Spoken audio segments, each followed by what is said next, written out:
If you're free, you need to free somebody else. If you have some power, then your job is to empower somebody else. Toni Morrison. She was born Chloe Ardelier Wofford in 1931 in Lorain, Ohio, into a working-class Black family filled with stories, folklore, and the rhythms of survival. That childhood rich with voices often ignored in American literature became the foundation of her life's mission. To give voice to the unheard, to make Black life visible, complex, human. In 1970, she published her first novel, The Bluest Eye, a story about a young Black girl who longs for blue eyes, believing whiteness equals beauty. It was raw, poetic, and unapologetically honest, and it was just the beginning. Morrison's novels Sular, Song of Solomon, Tar Baby, and Beloved tore open the heart of America. She didn't explain Blackness to white readers. She wrote for Black people about Black people without compromise. Her work was not just about race, it was about memory, motherhood, trauma, healing, and the ghosts that haunt both people and nations. In 1987, Beloved, based on the true story of an escaped enslaved woman, won the Pulitzer Prize. In 1993, Morrison became the first Black woman to win the Nobel Prize in Literature. She wasn't just a writer, she became a symbol of cultural power. Outside the page, she was an editor at Random House, helping publish voices like Muhammad Ali and Angela Davis. She was a professor, a public intellectual, and a fearless advocate for truth even when it was uncomfortable. Her words, both on paper and in interviews, became mantras for resistance and pride. I wrote my first book because I wanted to read it. Toni Morrison passed away in 2019, but her voice?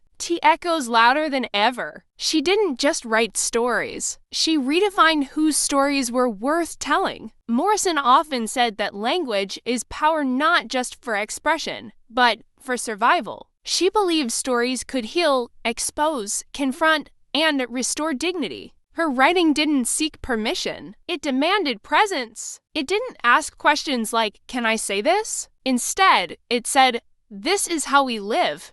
This is how we've survived.